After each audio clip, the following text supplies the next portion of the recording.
Good evening and welcome to TEDxFrome. This is Frome for Thought, which is our short form digital program where we're bringing together people from right here in Frome in Somerset in the UK and further afield. And this evening we have our Frome for Thought coming to you from a lot further afield, from my hometown, Johannesburg in South Africa. And Nicci's joining us here. So welcome. It's so lovely to have you, Nicci. Hi, Dawn. Thanks for having me. I'm so excited to be here.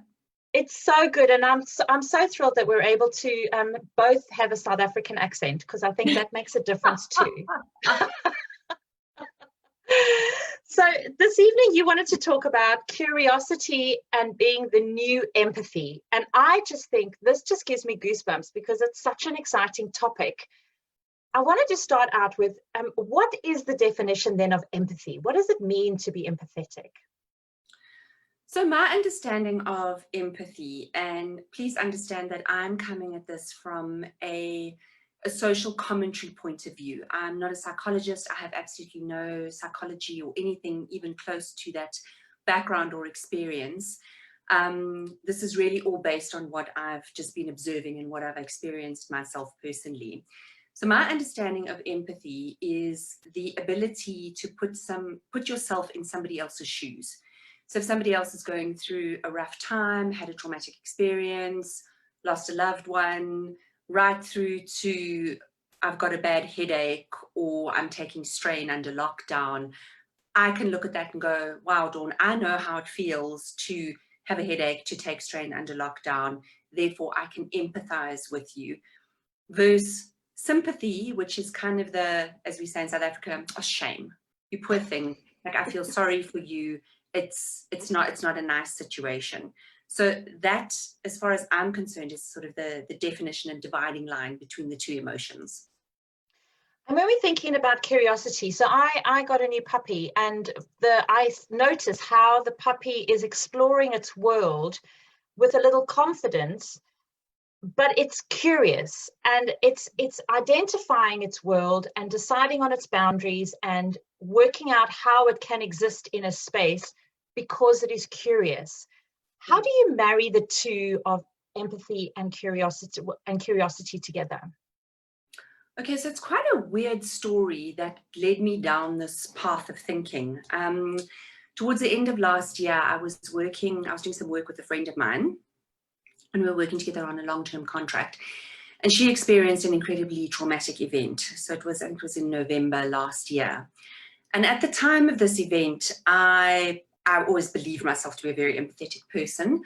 I was there for her. I gave her assistance, made sure she got the help she needed, supported with, whatever things had been stolen, so we were replacing them, all of those kind of things. And sort of a couple of months down the line, I noticed that her behavior had changed. And because we were interacting on such a regular basis, it wasn't sort of the kind of friend that I only saw once every couple of months. I was seeing her almost daily. It actually ended up impacting our relationship, and our relationship became quite prickly for a number of reasons, but this was one of them, because all of a sudden she was being weird, and it's like, yeah, but that happened months ago. And then when we went into lockdown, completely inadvertently, I stumbled across this article where they were speaking about trauma and the impact that trauma has on you long-term and physically, and the different ways people behave as a result of trauma, even months and months, possibly even years down the line, and how to deal with it and all of those kind of things. And it suddenly struck me that, as somebody who I thought was quite empathetic, I had really lacked empathy towards the situation that she had been in.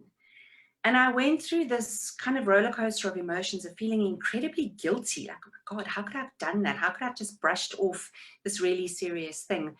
To actually realizing that there was no way that I could begin to understand what she had gone through because I wasn't aware. And just by becoming accidentally curious, I had really educated myself around her situation, and it gave me a completely different perspective. So that was what made me think about the connection between the two. And when I started thinking back on different events that had happened in my life or happened to me, you know, when I was at the receiving end, how often people's intentions are very well-meaning, but they actually don't know, they don't understand. And unless you take the time and the effort to get curious, to investigate, to look into these things, you are never going to really understand. And it's become, you know, I feel like empathy has become this kind of holy grail of characteristics and of traits that leaders should have, and that, but if it's not backed up by this curiosity, at what point are we tipping into a weirdness that isn't actually empathy, but it's actually sympathy? So if you connect this to the workplace, if you are a leader and you're working as a white person with somebody of color, you believe you're being empathetic, but you haven't been curious enough to do your homework, do your research, look up on the circumstances. At what point are you being sympathetic, which could potentially even translate into pity, as opposed to empathetic? So it was quite a long kind of chain of events, but without the thinking and the research and the doing behind it, how can we be empathetic? When we think about the perspective, because you talk about we see something from another perspective and from their perspective, it also, there's a real the fear is that you will start tipping into the right and the wrong of the perspective. Absolutely. And that's quite tricky as well. So how do we overcome that without being right? Because we're all right. I believe X because I'm right. Of course I'm right. You know, you believe different to me, so therefore you must be wrong. And that also creates this incredible friction. So when we think of perspective, how do we differentiate between that? So I think in order to fully put ourselves into a state of curiosity, I think we need to take a step even further back and be willing to put ourselves into a state of discomfort and a state where we're getting different perspectives, as you said, but we are approaching them from a point of view of being curious, as opposed to being right or wrong. So looking at it and going, actually, hang on, Dawn doesn't agree with me around my political views, but if I just be quiet and listen to her for a second, maybe I can delve a little bit deeper into, maybe her perspectives are different to mine, and maybe that's okay. Maybe they're not necessarily wrong, but maybe they are just different, and maybe different is okay.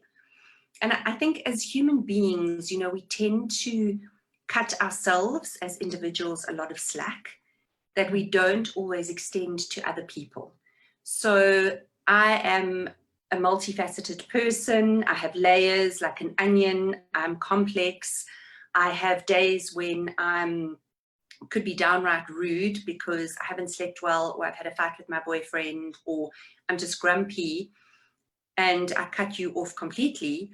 But 4 days down the line, when you do exactly the same thing to me, my response is, oh, well, she's grumpy. Why is she in such a mood? Or, you know, she doesn't like me. You know, so I've cut myself that slack, but I haven't cut you that slack. So I think that also comes into play. But I really believe that we need to start looking at things from very, very different perspectives, and understanding that the way we think, the way we feel, the things that we believe are not necessarily stemming from our own, they're not necessarily our own original thoughts. You know, there's that lovely expression, which has become a bit of a mantra of mine, don't believe everything you think. Because when you look at these beliefs, they often stem from our parents, or from society, or, you know, the world around us. And who says the world around us is right? You know, as you know very well, 30 years ago in South Africa, we as white people were told that we were superior because of the color of our skin. And that was completely acceptable. It was okay. 100, 150 years ago, whatever it was, it was completely socially acceptable to sell people at auctions. Not only acceptable, it was encouraged. So society is not necessarily right. The world around us, our parents were not necessarily right. And if we can slowly begin to peel back those layers, getting back to onions, and start challenging our own thinking and our own perspective, and possibly putting ourselves with people who cause us discomfort, but not to correct them, I'm just here to listen. I'm just here to be curious. We might just learn something about ourselves and about them, and it might change the way we think. Because I believe that this is, well, with my own experience, it's been a spiral. It's kind of one of these things that once you get into this and thinking like this, it becomes very difficult to step out of it, because you constantly, I find myself constantly challenging things that are said and things that are done. And is that okay? Is it wrong? Is it different? If it's wrong, why do I believe it's wrong? And I believe that we really need to get to that point of challenging ourselves. So then how do you put the word of opinion? So how does opinion fit into this? Because we all have an opinion, which I suppose would then be the perspective, but there seems to be a different, it seems to be a more of a solid word. I don't know how to explain it, the word opinion in relation to perspective. I think opinion, there's a lovely article that a friend of mine shared with me, and I know if you Google this title, you will find it, because I can't remember who wrote it. And the article is entitled that you are not actually entitled to your opinion. And it was written by a university lecturer. And in his class, you were allowed to give your opinion, but you had to back that up. You had to be an expert on a particular topic before you were entitled to give your opinion. And it was really, for me, it was quite fascinating, because I'm quite an opinionated person. You know, I know stuff, I'm clever, and I have an opinion on most things. Well, we went to the same school, so we are clever. We are very clever, aren't we? And it kind of suddenly made me think, and I mean, we all throw around the expression, well, I'm entitled to my opinion. But you kind of think, well, what gives you that entitlement? You know, and I mean, now there's actually, I've only heard about it recently, but there's actually a term. I mean, there is the Dunning-Kruger effect, that people who have a little bit of information on something believe they are experts to a point of view where they have very strong opinions, but those opinions are not based on fact. They're based on the little bit of knowledge, unless you are an expert. And most of us are experts in, what, let's say 3 or 4 things, if we're really honest with ourselves. I mean, you're probably going to be an expert in puppies in the next few months. You know, that will make you an expert because you've had that experience. But generally, I mean, I'm certainly not an expert on politics or on COVID or on, you know, even going so far as things like gender-based violence. As much as I am a feminist, and I will challenge people, and I will, you know, stand up for when I believe I'm seeing bad behavior, I'm not an expert on that, because I don't have the facts and figures. But then I think also, if we think about the word expert, and we know, I mean, we both had the same fantastic history teacher, when you have facts that are presented, it's also about the interpretation of those. And it's also really easy to be able to say, well, I have the facts and I am now an expert. But I actually think the way you see this, for me, expert is becoming more of someone who has the expertise to see the perspective. Absolutely. As opposed to, I am the expert because I've got a whole big book of facts here. I know what I'm talking about. But how we interpret those facts, how we know how we interpret statistics, you know, and that can also sway us. And it's also, when we think about, there's 2 ways that people make a decision. You know, they either make a decision and then look for the evidence to support it, or they look for the evidence on all sides and then make the decision. So a perspective can also be, well, I don't think a perspective can can really sit in fact. I think it's more about understanding, like where you started out and you spoke about being in somebody else's shoes. Absolutely. And I love what you said there, that an expert is somebody who has the ability to see different perspectives. I mean, when you and I were at school 5 years ago, Pluto was a planet. It was a fact. That was, everybody knew that. It was rock solid. So the facts, for starters, change over time. Facts evolve and change as we get more information. As we all know, history is written by the victors. I mean, we have massive movements here in South Africa about decolonizing our curriculum, because so much of our curriculum is based on Western philosophy and Western opinions and Western thought. So changing that perspective and looking at it from a different point of view. And as you say, when we make a decision or we become experts in something, largely because we have access to so much information, and platforms like a lot of the social media platforms who are publishing news, they specifically target us based on our lifestyle. So not only is it a case of now, like it was 20, 30 years ago, where you would buy the newspaper and you would, yes, you probably bought a newspaper that supported your opinions to an extent, but there may or may not have been information in there that you agreed with or disagreed with. But you had no control over what was put in that newspaper. It was governed by other people.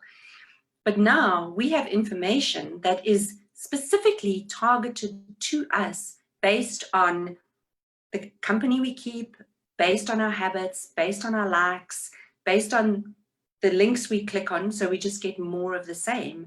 So even more so, we are being pumped full of information that supports our views. So it takes it to the next level, and we have very little control over how much of that information we can and can't filter out.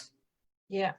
So now if we take this idea from our personal lives, I mean, business is personal lives because business and organizations are made up of individuals, but how as a leader can we practically be more empathetic using curiosity? I think a starting point would be, and I mean, it's something that you can literally go and do tonight, would be to read media, but actual media, like as in go onto the app of newspapers or radio stations, whatever the case may be, that doesn't necessarily support your views. And just attempt to sit with that. And that could be tough. If you get it right, let me know. This is going to be a real exercise. I can just feel myself. I can feel myself all getting stressed. Do it, Dawn. I have faith in you. Let me know. Oh, I'm going to do this. Go and watch Fox News. So in the workplace, it's about encouraging your teams, your colleagues, and your superiors or your bosses at work and the management level to all do the same thing. And whether it's political viewpoint, but maybe also in circumstance, life situations, I don't know, it's really hard. I mean, what would be the first thing that you would do? Well, my cousin's wife, they live in the US. She is actually doing a 21-day, what exactly? So it's basically a 21-day diversity challenge.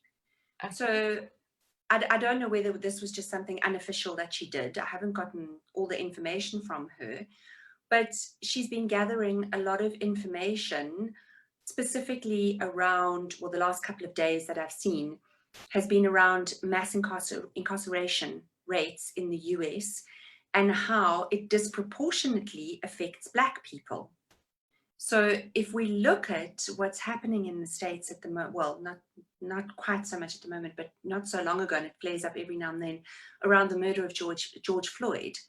Yeah. You know, you had the group of people who were jumping on the Black Lives Matter, and then of course the other group who were the All Lives Matter, and George Floyd was a thug and he'd been in and out of prison, and I don't know if maybe he had been in and out of prison, and the meme that was doing the rounds on Facebook was accurate because it basically gave his arrest record. And I know he'd been arrested several times according to that, and he did have a drug problem. But if you were to flip that over and go, okay, so he was arrested for the first time when he was 14, for argument's sake. When you look at the incarceration rates of young Black men, why was he arrested? Did he happen to be walking down a street where there was a house robbery? So it must have been him because he was a Black man on that street. Or maybe it was a legitimate reason. Maybe he really is a thug. I don't know. But then we look at down the line, and this is the kind of information that my cousin is delving into.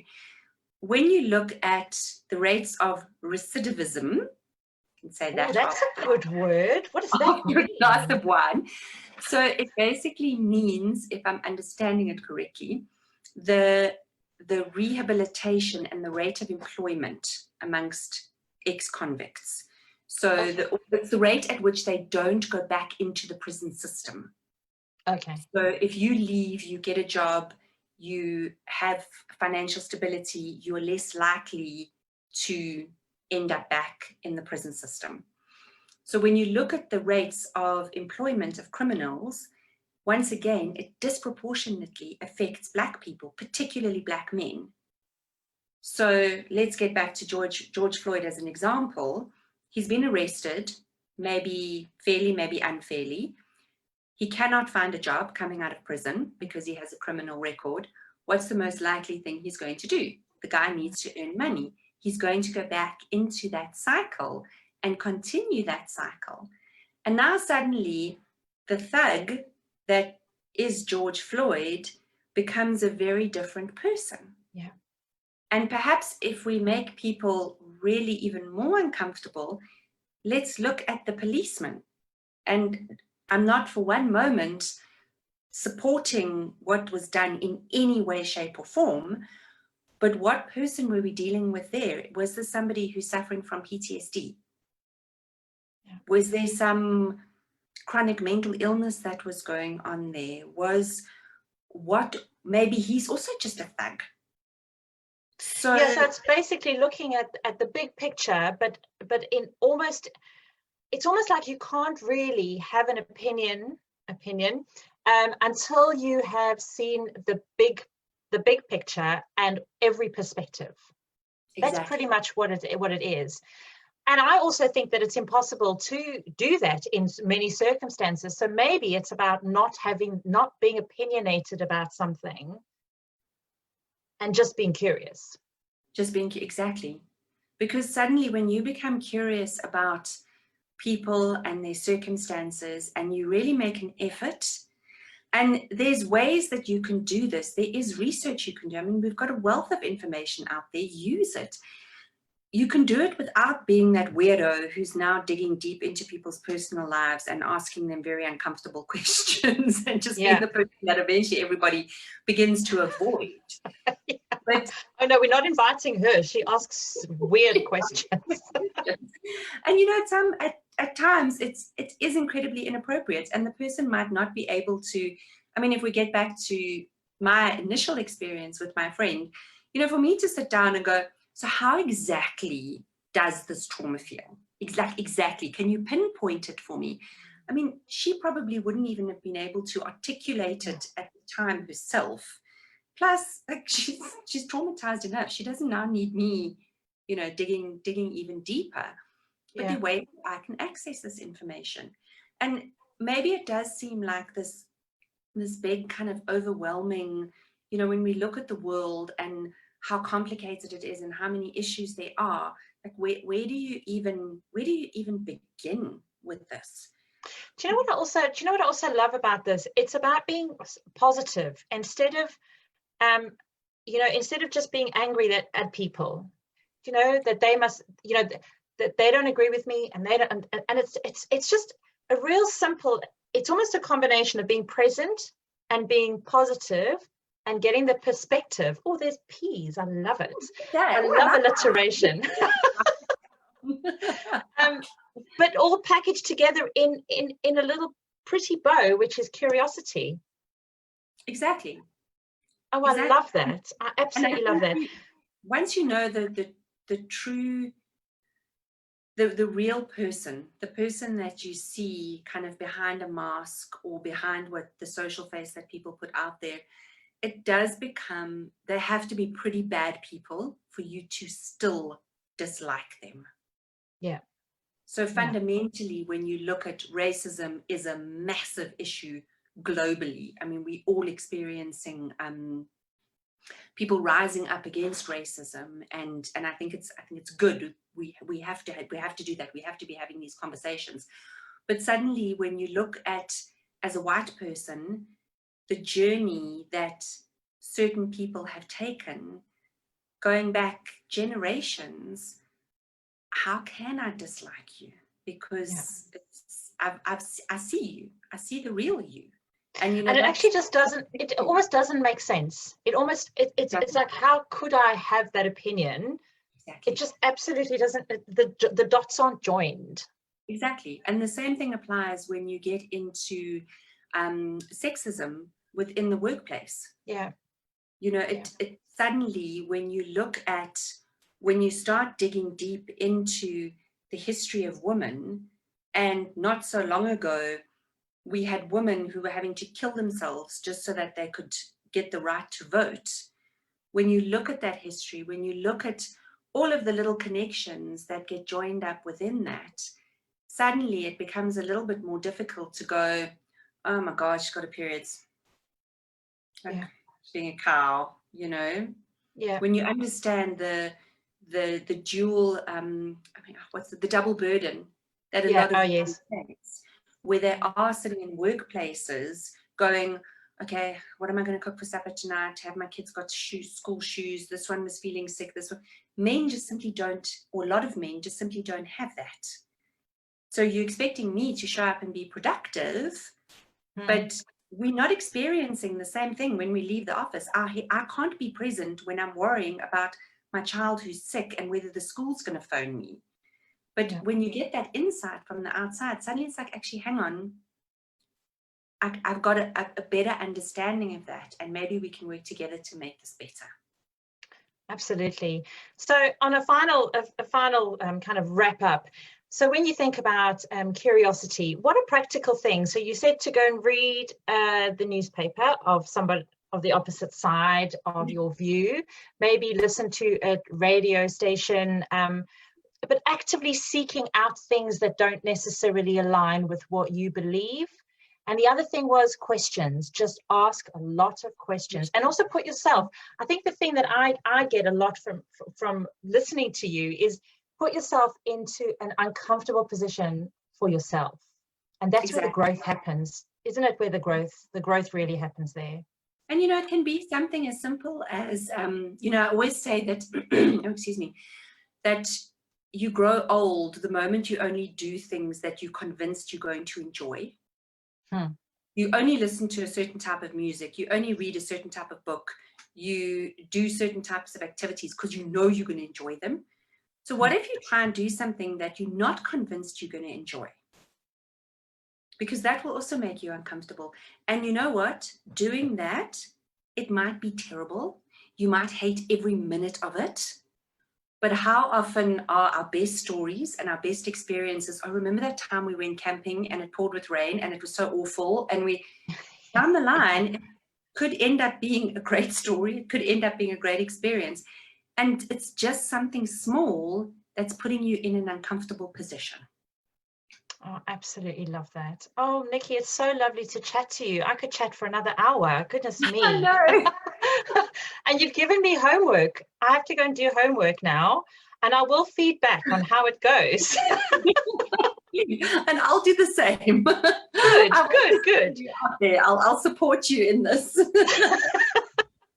Well, thank you so much for joining us on TEDxFrome and Froome for Thought. It's been so lovely. And send my love to Joburg. It's really nice to have you all the way from there. I will, Dawn, and thank you so much for having me and for inviting me. It's been so fabulous to reconnect with you, and I'm really honoured to have been invited to be part of your Froome for Thought. It's lovely. Thank you so much.